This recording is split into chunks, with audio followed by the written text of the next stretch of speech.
A única proposta, ou a principal proposta, que balizou toda a discussão da reforma tributária aprovada foi simplificação. Conte com Deus, conte com a gente, pode contar. Olá pessoal, tudo bem? Sejam muito bem-vindos a mais uma edição do nosso podcast, o Pode Contar. E hoje com um convidado muito especial, o professor Felipe Guerra, que é contador, advogado, tributarista, mestre em contabilidade. Vou pegar aqui que o currículo dele é grande, então é pós-doutorado em contabilidade pela USP, sócio da Compliance Contadores e Guerra Associado. Professor Felipe Guerra é doutorado em Ciências da Informação, é membro da Academia de Ciências Contábeis do Estado do Ceará, tem 14 livros lançados como autor ou coautor, é presidente do Conselho Regional de Contabilidade do Estado do Ceará e é o representante da contabilidade no debate da reforma tributária no Senado Federal, no Congresso Brasileiro. Professor Felipe Guerra, seja muito bem-vindo ao nosso Pode Contar. É um grande orgulho nosso recebê-lo e podermos aqui debater sobre esse tema que é tão importante para a sociedade brasileira, para o Brasil, que é a reforma tributária. Seja bem-vindo. Muito obrigado, Joaquim. Muito feliz de poder estar aqui falando desse tema, de poder estar aqui batendo esse papo com você. Eu tenho certeza que o podcast Pode Contar vai ser um sucesso aí. Parabéns pela iniciativa e vamos aí tentar esclarecer um pouco da reforma tributária para os profissionais da contabilidade.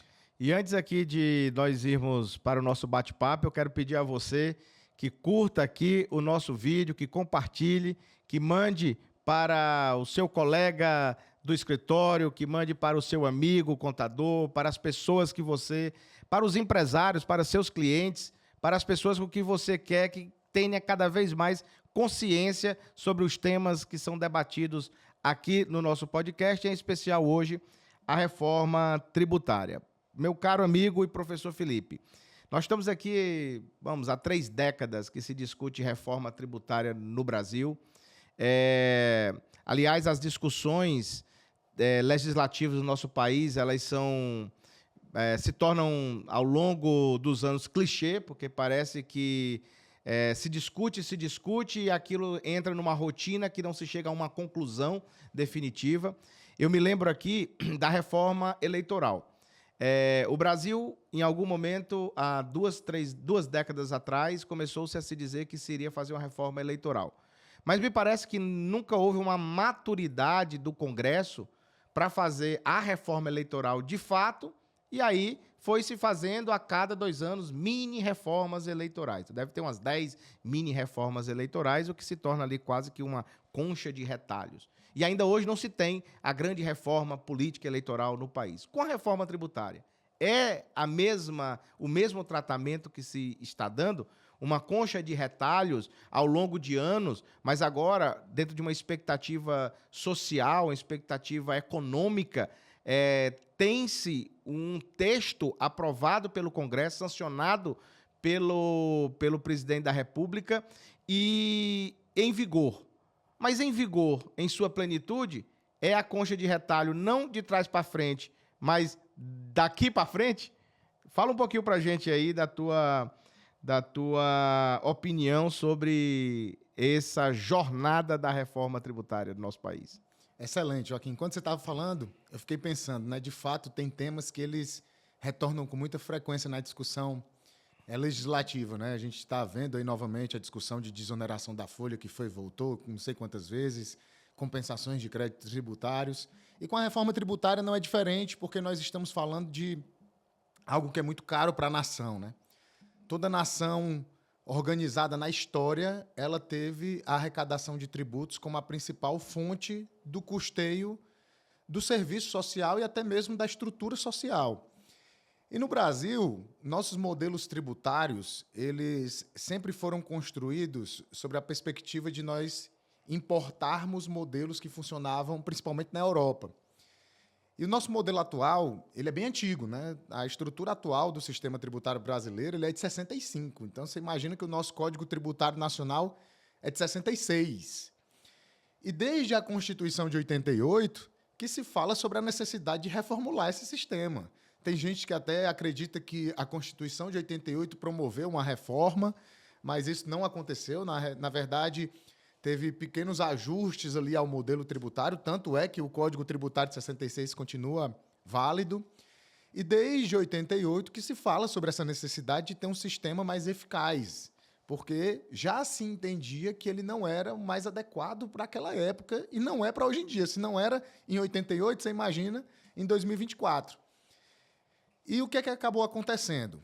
Exatamente por uma questão até de uma certa ineficiência, digamos assim, do processo legislativo, de trazer, de fato, uma discussão mais ampla e aprovar a reforma tributária em definitivo, nós tivemos essa construção de uma colcha de retalhos, como você bem colocou. Nós tivemos, em vários momentos, o próprio Poder Judiciário praticamente promovendo pequenas reformas, porque ele acabava sendo determinante em temas tributários do nosso país. Nós tivemos o Poder Executivo, em vários momentos, também dentro do âmbito das suas competências, alterando o sistema tributário, o que fez com que nós tivéssemos um dos sistemas, que não o mais complexo do mundo, mas um dos mais complexos do mundo, porque nós temos uma quantidade infinita de legislações tributárias sendo construídas diariamente. Então, lá no artigo 96 do CTN, ele define legislação tributária. E ele diz que pode ser considerado legislação tributária diversas normas constitucionais, infraconstitucionais, legais, infralegais, que são emitidas diariamente pela administração tributária. Você imagina que uma instrução normativa da Receita Federal é legislação tributária. E numa instrução normativa, a Receita acaba determinando caminhos e rumos que vão ser seguidos por todos os contribuintes do país. Esse contexto todo fez emergir a necessidade de uma reforma mais completa, que dissesse o seguinte: opa, vamos dar um basta a esse manicômio tributário, né, que muitos doutrinadores acabaram batizando, para que nós tivéssemos o redirecionamento de um caminho tributário no país. E essa discussão começou de maneira mais forte ali em 2019, nós tivemos ali duas PECs tramitando no Congresso Nacional, até que em 2023, a união de alguns textos fez surgir o texto que foi definitivamente aprovado e promulgado, que foi o texto da Emenda Constitucional número 132, promulgado no dia 20 de dezembro de 2023. E é importante dizer, Joaquim, para quem nos assiste, que esse texto ele já está incorporado ao ordenamento jurídico tributário brasileiro. Então, a reforma tributária já é realidade. Nós continuamos tendo discussões, continuamos, mas no âmbito de regulamentações, que objetivam determinar como que esse novo modelo vai funcionar operacionalmente. Mas aprovado ele já está, realidade ele já é. Professor Felipe, esse modelo aprovado, ele resume-se basicamente em que ordenamento? Perfeito. Quais são, o que muda na carga tributária brasileira? O que muda na organização da arrecadação tributária nacional, considerando as três esferas, União, Estados e municípios? Qual é o impacto que isso tem nesse ordenamento? Excelente. Antes de mais nada, é importante, só para quem nos assiste, alinhar as expectativas, né? Porque as pessoas estão esperando, muitas delas, né, com quem eu converso, que a reforma vai solucionar o problema do Brasil. No dia seguinte do início da reforma, o Brasil é um outro país. E isso não vai acontecer. Por quê? Porque talvez o primeiro e maior desafio que nós precisaríamos ter enfrentado nessa reforma, e que não foi, era sobre o nosso modelo de tributação enquanto nação. Nós somos uma nação que tem a sua maior parcela da tributação concentrada no consumo. Ou seja, em cima de tudo que você compra, de tudo que você toma de serviço, você está pagando muito tributo. Os países mais desenvolvidos, eles têm a sua principal concentração de tributação na renda, não no consumo. E por que isso acontece? Porque existe um princípio norteador no mundo inteiro, quando a gente fala de tributos, que é o princípio da capacidade contributiva. Então, é justo que quem ganhe mais, quem tenha mais condição, pague mais tributos. do que quem tem menos condição. E quando nós falamos de uma tributação sobre o consumo, é muito difícil de alcançar o princípio da capacidade contributiva. Porque se a gente fala da compra de um celular, quem ganha 5 mil, quem ganha 2 mil, vai pagar o mesmo tributo sobre o celular do que quem ganha 50 mil ou 100 mil. E por que eu estou dizendo isso? Porque esse é um grande problema, né, do sistema tributário brasileiro, mas que não foi enfrentado. O que é que essa reforma, então, se propõe a fazer? Porque as pessoas, quando eu falo isso, elas dizem assim, ó, tá, professor, mas o que é que de fato vai mudar, então? Tá, vamos lá, vamos entender qual foi a proposta. A única proposta, ou a principal proposta, que balizou toda a discussão da reforma tributária aprovada foi simplificação. Existia e existe uma forte percepção de que o nosso sistema é complicado demais. É complicado demais pela quantidade de regras que o contribuinte tem que obedecer, é complicado demais na hora que ele precisa prestar contas com a administração tributária. E o propósito era, vamos tentar transformar isso em um modelo mais simples? E aí, Joaquim, tem uma discussão que talvez a principal crítica que se faz à reforma seja a principal solução que a reforma traz. Para você ver como é contraditório, né? Por que nós temos esse modelo de complexidade tão latente? Porque a Constituição, ela não cria tributo. A Constituição, ela não cria tributo. Ela apenas distribui poder, ela distribui competência para que os entes possam instituir e cobrar os tributos.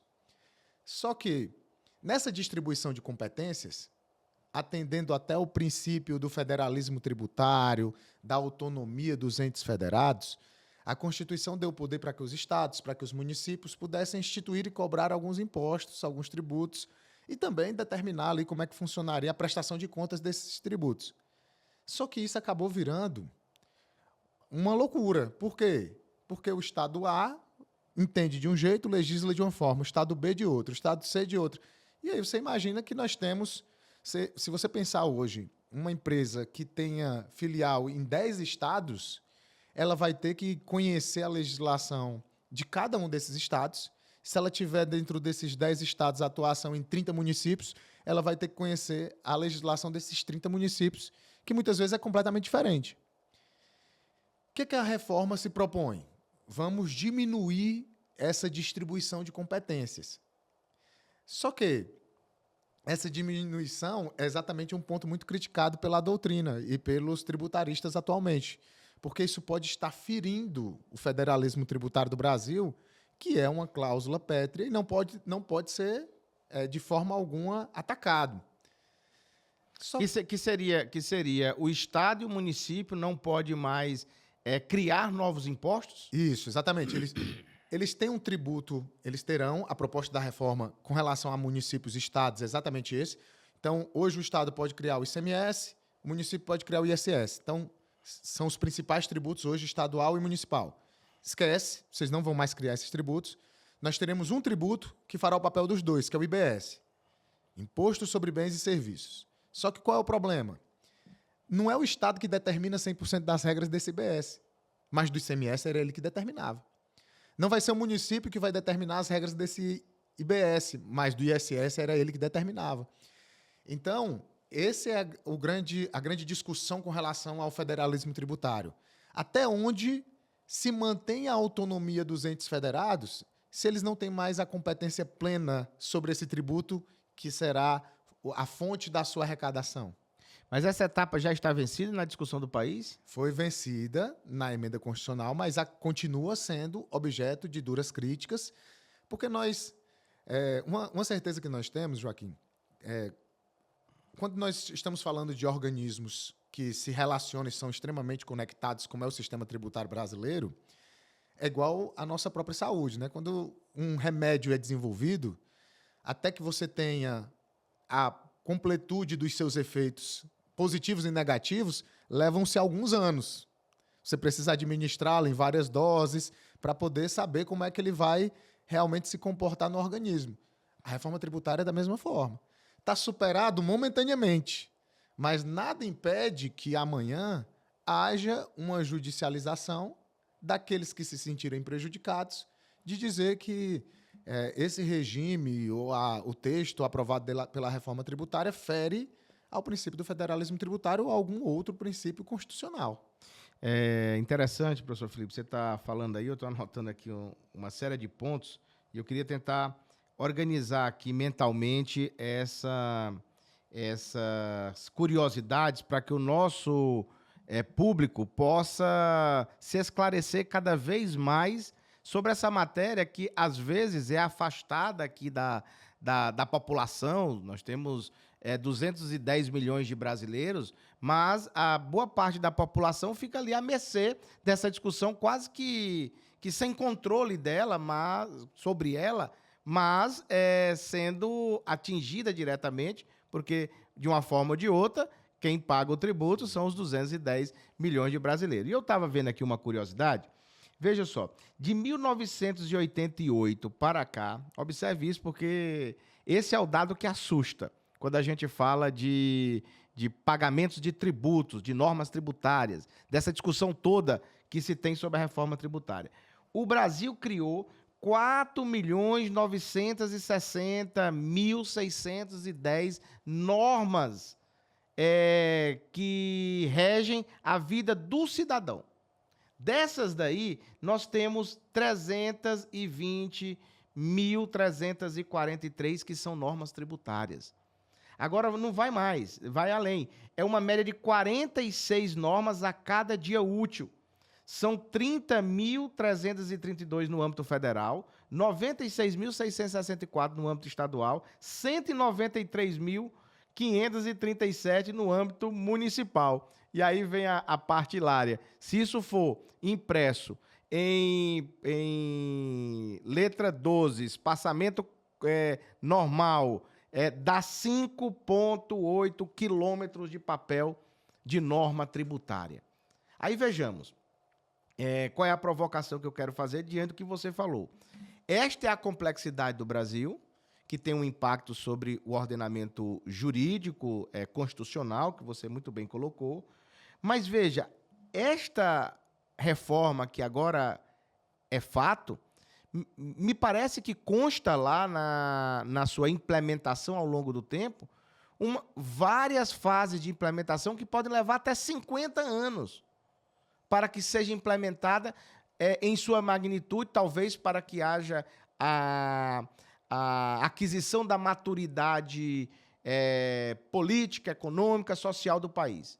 Mas 50 anos é muito tempo, não é não, professor Felipe? É muito tempo. E é interessante, Joaquim, esses dados que você trouxe, porque a maioria dos cidadãos, eles não fazem ideia do quanto eles pagam de tributos. Eles não fazem ideia de que isso aqui está acontecendo, de que essa é uma realidade. Só para você ter uma ideia, eu me recordo muito bem de uma história, em 2016, eu estava ministrando aula na disciplina de contabilidade tributária na faculdade. E um aluno chegou para mim, explicando sobre tributos, né, na sala e tal. Ele olhou para mim e disse o seguinte: mas, professor, eu não concordo com isso que você está dizendo, não. Porque eu não pago esses tributos todos aí, não. Aí eu fiquei olhando para aquele questionamento dele, assim, como assim? Me explica. Ele, não, eu não pago, não. A única coisa que eu pago é o INSS, que é descontado lá do meu salário. E naquele momento eu entendi que a inocência dele, naquele questionamento, era pelo simples fato de que ele pensava da seguinte maneira: não chega nenhuma guia, não está chegando nenhum boleto lá na minha casa para me pagar, então eu não devo estar pagando esses tributos, não.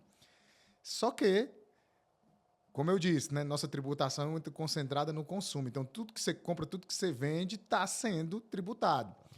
E quando você fala sobre essa transição tão longa, eu queria deixar claro aqui para quem nos assiste, é o seguinte, principalmente para o profissional da contabilidade, que vai trabalhar na implementação dessas regras, na adequação das empresas, dos softwares, do treinamento das equipes, a reforma, ela, da forma como está posta hoje, ela estará completa em 2033.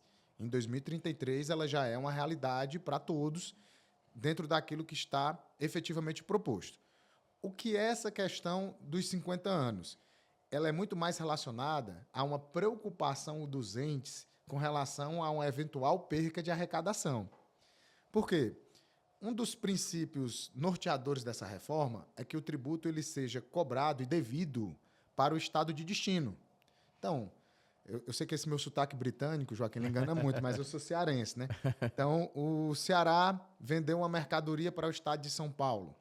Hoje, parte desse tributo que caminha junto com a mercadoria, que é o ICMS, fica para o estado do Ceará e outra parte fica para o estado de São Paulo. E essa questão dessa divisão, ela acaba trazendo algumas distorções em alguns momentos, né? Tanto que essa partilha entre estado de origem e destino começou a ser mais forte agora em 2015, até antes, praticamente só o estado de origem ficava com tudo. A partir de 2015 começou a haver ali de maneira mais significativa, em virtude do fortalecimento do e-commerce, uma divisão. Mas a ideia é que fique 100% com o estado de destino, para aquele local onde, de fato, está sendo prestado o serviço, onde a mercadoria está sendo destinada, ele fique com esse valor. Só que, para que isso aconteça, os estados têm muita preocupação, porque ele diz o seguinte, olha, estados que são grandes consumidores vão ficar com uma grande parcela de arrecadação. Mas aquele estado que não tem tanto consumo interno, mas que é um grande produtor. Eu estava fazendo um bate-papo com um colega tributarista que atende uma multinacional, que é situada no estado do Ceará, na área de calçados. Ele dizendo, olha, 85% da nossa produção é para fora do Ceará. Então, dos 100% do que a gente produz, só 15% fica aqui. Então, se nós pensarmos isso nessa questão de onde o tributo vai ser arrecadado, você imagina que de 100% do que ela produz, só 15% seria arrecadado para o estado de origem, que, na verdade, seria onde a mercadoria seria consumida. Então, essa é a preocupação dos entes federados. Então, por isso que se espaça tanto essa transição para que eles possam ir medindo. Espera aí, como foi o impacto esse ano? Como foi o impacto no ano seguinte? Será que a gente vai ter que mudar, adiar um pouco mais? E isso acaba gerando uma insegurança jurídica, que era um tema que nós estávamos conversando, né? Enorme, enorme. E aí, veja só, você trouxe aqui alguns exemplos sobre os estados, mas aí vamos falar um pouquinho dos municípios. Há tempos, houve várias discussões, e acredito que hoje já transitado em julgados, sobre o ISS nas operações financeiras, ISS cartão de crédito, ISS sobre bancos, etc. No Brasil, me parece que um município brasileiro, acho que até aqui mesmo, nós estamos em Alphaville, no Estúdio Flecha, acho que Barueri, desculpe, o Barueri era um grande centro de encontro de domicílio tributário das empresas de cartão de crédito, de empresas bancárias, porque o ISS era devido no local da origem da empresa, do domicílio da empresa, e não onde a prestação de serviço está sendo prestada. Então, os municípios acontece, é a mesma preocupação do Estado produtor. Perfeitamente, é a mesma preocupação. E hoje, você vê como é a loucura desse manicômio. Existem situações onde é cobrado no estado onde o serviço é prestado, no município onde o serviço é prestado e no município onde a empresa está situada. Existem casos onde a empresa acaba duplicidade, sendo duplamente tributada. E aí é por isso que eu quero chamar a atenção aqui do nosso telespectador, de quem está acompanhando o Pode Contar, que essas informações que nós estamos aqui tratando é a informação que você, cidadão, não pode ficar alheio dela. Você tem que participar, você tem que compreender, para, inclusive, não só ter mais entendimento sobre o que você paga de imposto, mas para cobrar do ente público a aplicabilidade do seu imposto. A aplicabilidade, eu digo que o Brasil, fazendo aqui uma metáfora, o Brasil é uma grande empresa, onde cada um de nós, cidadãos, somos sócios dessa empresa. Somos sócios dessa grande empresa Brasil. E nós vamos lá e integralizamos capital constantemente. Quem é essa integralização de capital? É o imposto que cada um paga, né? Então, eu paguei imposto, eu integralizei capital.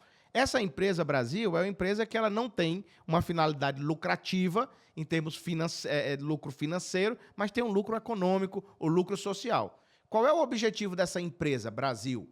É poder atender o artigo 5º da Constituição, cumprir os dispositivos legais, sobretudo, garantia a ir e vir, garantia da vida, da segurança, da educação, da saúde, da assistência social, dá todas essas garantias constitucionais. Mas, de outro lado, o cidadão tem que pagar a segurança privada, tem que pagar o plano de saúde, tem que pagar a escola, tem que pagar a coleta de lixo, às vezes, da sua casa, que não é feita adequadamente. Ou seja, aí sim é a duplicidade de pagamento. Eu pago o imposto e ainda tenho que pagar o serviço para poder ser atendido àquilo que a empresa Brasil teria que ofertar a mim, sócio, que integralizei capital. Mas na minha metáfora, não para por aí. Ora, se eu sou sócio desta empresa, e aí você contribuinte, você cidadão, que é sócio da empresa, integralizou o capital, como é que nós colocamos dinheiro nessa empresa Brasil e cruzamos o braço e não queremos saber como o nosso dinheiro está sendo aplicado? Nós, como sócios, quais são os dividendos que nós vamos ter? E aí, numa linguagem mais contábil aqui. Portanto, é responsabilidade também nossa, cidadão, você que está assistindo, seja o profissional da contabilidade, seja o comerciante, o simples cidadão do campo, tem que estar entendido de que nós somos responsáveis pela justiça social deste imposto. Então, nós temos que estar atentos ao controle social. E aí, professor Felipe, me vem aqui a questão, diante de tantos desafios, dessa implementação da reforma tributária, que nós colocamos aqui da avaliação que todos os entes federados vão fazer ao longo do tempo, com o comportamento dessa arrecadação mais centralizada. O Brasil, a Receita Federal, que agora vai assumir, de fato, esse papel no auxílio aos municípios e aos estados com a repartição da receita arrecadada em suas fases de implementação. Está preparada tecnologicamente? Há condições plenas de manter a segurança jurídica da verdadeira repartição destes recursos? Por que faço essa pergunta? Porque, ao longo do tempo, a gente vê municípios e estados brigando contra a União para recuperar receitas que seriam próprias. Por exemplo, imposto de renda retido na fonte, que é receita própria do estado e do município, do serviço prestado a eles. Os não retidos, eles têm que correr atrás da União para buscar. Várias teses em relação a SUS, Fundef, Fundeb, que não foram repassadas adequadamente. Duodécimos. E aí uma série de questionamentos, de litígios já entre estados e municípios contra a União para recuperar receitas próprias, e aí se tornam precatórios, aí vem um passivo para o Brasil, do modelo atual. E o novo modelo vai eximir, vai deixar muito claro, a Receita Federal está preparada tecnologicamente para não haver disparidade ou erros nessa arrecadação Brasil? Excelente, Joaquim. Vamos lá, vamos explicar aqui para quem nos assiste, certo? A ideia inicial era que nós tivéssemos um único tributo, e esse único tributo tivesse, de fato, uma arrecadação centralizada e fosse feita essa redistribuição do valor arrecadado. Só que, exatamente pensando em não ferir o princípio do federalismo tributário, o nosso IVA, que era o grande sonho de ter um imposto sobre o valor agregado, se tornou um IVA dual, ele se dividiu em dois. Então, nós vamos ter a CBS, que será um tributo de competência da União, e nós temos o IBS, que será esse tributo de competência compartilhada entre estados, municípios e Distrito Federal. Para fazer a gestão desse IBS, está sendo criado um comitê gestor, semelhante ao comitê gestor do Simples Nacional. Então, esse comitê gestor ele será o responsável por fazer o controle desse valor arrecadado e a redistribuição dos valores para os entes, certo? Inclusive, há poucos dias chegou no Congresso Nacional o projeto de lei que regulamenta a criação desse comitê gestor e todo o processo administrativo tributário desse IBS, né? O IBS é, sem dúvida, já o grande polêmico da reforma tributária, porque ele exatamente substitui o ICMS, que é hoje quem mais traz dor de cabeça aí para os tributaristas. E a sua pergunta quanto à tecnologia, ela é chave e fundamental. Por quê? Porque quando a gente se debruça no texto aprovado, a gente percebe que aquele pressuposto inicial da simplicidade, da simplificação, ele é muito questionável. Porque parece, em vários momentos, que ficará mais complexo do que o que já é. E onde é que o Ministério da Fazenda se agarra para sustentar de que vai ficar mais simples? Em tecnologia. O Ministério da Fazenda tem falado de forma reiterada em todas as suas coletivas de imprensa que o Brasil terá o sistema tributário mais moderno do mundo, com a metodologia de prestação de contas do contribuinte, que será, o Bernardo fala isso sempre, será como conferir um extrato de banco. Você vê quanto foi que entrou, quanto foi que saiu e vê lá, ao final, quanto deve pagar. Qual é o X da questão? Essa tecnologia não existe hoje. Pelo menos ela não está disponível para o cidadão, para o profissional, para as empresas de tecnologia. Então, a gente está trabalhando com uma perspectiva de que essa tecnologia ela chegue, que ela seja a completa para que possa sustentar esse novo modelo tributário, mas isso ainda não foi visto, né? Não foi homologado, não foi testado. A gente não está vendo nada disso acontecer. E também, do ponto de vista tecnológico, nós temos uma novidade, uma inovação no texto da reforma, que é a questão do split payment, que é uma sistemática de arrecadação de tributos que, de modo operacional, é semelhante ao que as grandes plataformas de marketplace fazem. Elas separam o valor que é do vendedor do valor que é da plataforma no próprio momento do pagamento. Então, nós vamos ter a implementação do split payment no Brasil. E é interessante porque tem um estudo da União Europeia, alguns países da Europa já têm o split payment funcionando lá, não são todos, mas alguns sim. E um estudo da União Europeia de 2017 mediu os benefícios e os malefícios do split payment. E, na conclusão, o que o estudo concluiu foi que o split payment traz mais malefícios do que benefícios. Por quê? Porque ele afeta muito o fluxo de caixa das empresas. Imagina que todo tributo, toda operação que você está fazendo, o tributo vai ser retido na fonte. Então, você já vai pagar na entrada, já vai ficar retido ali. Além disso, requer um custo da administração tributária de manutenção desse sistema que é elevado. E é interessante porque eu estou refletindo aqui sobre o estudo, né? Porque o estudo traz essas características. E, recentemente, numa audiência pública, um representante do Ministério da Fazenda, eu acho que algumas pessoas usaram o estudo contra ele, né? Em alguns momentos, ele disse, olha, não me venha trazer estudo da União Europeia contra o split payment, não, porque nenhum país no mundo tem o PIX que o Brasil tem, nenhum país no mundo tem o SPED que o Brasil tem. Então, vamos lá, não dá para comparar. Tudo bem, eu concordo que ele se saiu bem ali, né? Mas também não tem nenhum país do mundo das proporções continentais que o Brasil tem que tenha um IVA bem sucedido. Ainda mais um IVA dual, que vai ter uma competência compartilhada. Então, nós estamos sendo um grande laboratório, tá? Nós precisamos ter essa consciência. São muitos testes para que a gente chegue num modelo que, de fato, seja o mais adequado. Eu disse para você que o tema aqui era muito bom com o professor Felipe Guerra. Então, agora nós vamos fazer o seguinte, vamos combinar aqui, nós vamos dar uma pausa agora e nós vamos voltar no episódio número 2 sobre a reforma tributária com o professor Felipe Guerra, até porque esse assunto é inesgotável. Estamos combinados assim? Conte com a gente, conte com Deus, pode contar.